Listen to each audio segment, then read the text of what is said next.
In this video, we will go over some of the staff and roster functionality. You can find the staff management page under staff management.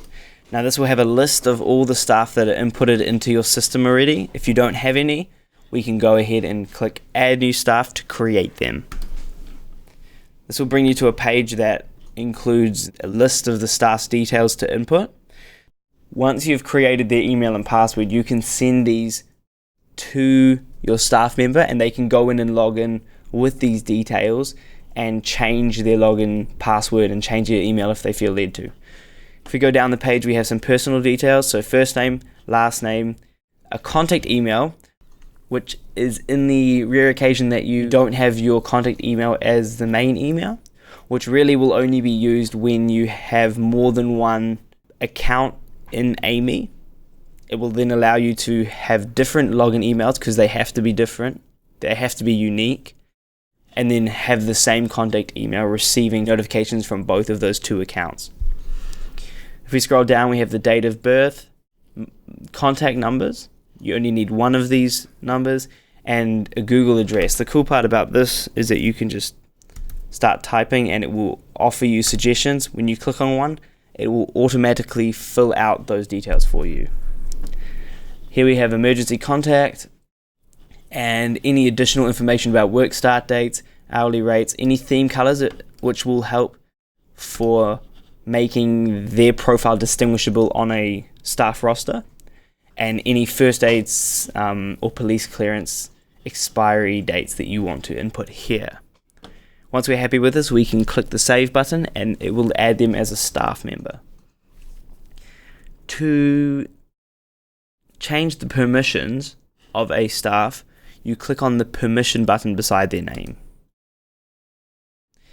Now we'll see here that we have a list of all the permissions that this staff member has received. We can select different roles for the staff. So for instance, here we can click admin.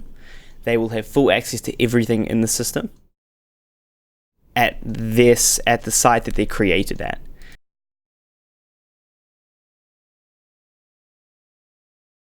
Same with staff. This shows the default staff permissions. You can add extra permissions if you would like to, or remove certain ones that you don't want them to have. Again, same thing with the program manager, shows the default permissions for them, and the driver, if you have a driver that picks up children and brings them to the program. Once you're happy with the permissions of a staff member, just hit the save button. The link staff feature allows us to attach staff members to other sites that we may have. So if I click on the search and add button and I select a username, it will show us this one staff member and all the sites that we can link them to. Now it will only give you access to, it will only allow you to link staff to sites that you yourself have access to. Once you're happy with all the sites that you have chosen for them to be linked to, you can click add. Now this will do two things. Firstly, it will allow them to access those sites through their organization page, and it will also allow you as an admin to roster them on to those sites that they're linked to. So once we've linked the sites, linked our staff to all the sites that they will be needed at or need to use Aimy features for, we will go to the roster. Now here we have a roster and it shows all of the dates, Monday, Tuesday, Wednesday, and it has a list of all the staff members and their sessions that they're rostered on for. We can click manage roster to either create bulk roster by selecting different staff we already have in the system. We can choose date range or specific day, and then we can choose time slots. If we want to add multiple time slots, we can click them here, and the reference will allow us, for instance ASC, will allow us to filter by that later if we just want to filter out everything and only see the ASC staff members. The remove allows us to bulk remove staff members from the roster if we've accidentally rostered them on, or we have created quite a large roster that's incorrect. We need to bulk remove it. We just select the staff member and the date range and click remove, and it will clear their roster for that date period. So here we can use references to filter. So for instance, ASC reference, it will only show all the ones that have selected for ASC. I can also search by name, and it will only show me that person's roster. We can also toggle forward and back months and weeks.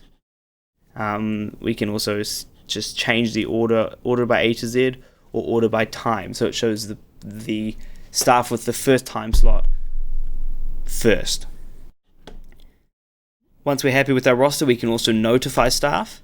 Select the staff's name, date range that you want to notify them for, and email, and it will send them the roster. Once the staff are rostered on, they will be able to clock in and clock out on site. Note that staff will not be able to use the clock in, clock out feature on site unless they actually have been rostered into the system. Otherwise, Aimy has no way of knowing that they are meant to be at that site at that period of time. So once we've used the roster features, you'll see that the timesheet will start to pull through all the details from the roster, and we can also use timesheet summary, which will allow us to see different details and information about the last period of time that has passed, and different rostered hours and worked hours. That concludes the tutorial on how to set up staff and use the staff rosters in Aimy.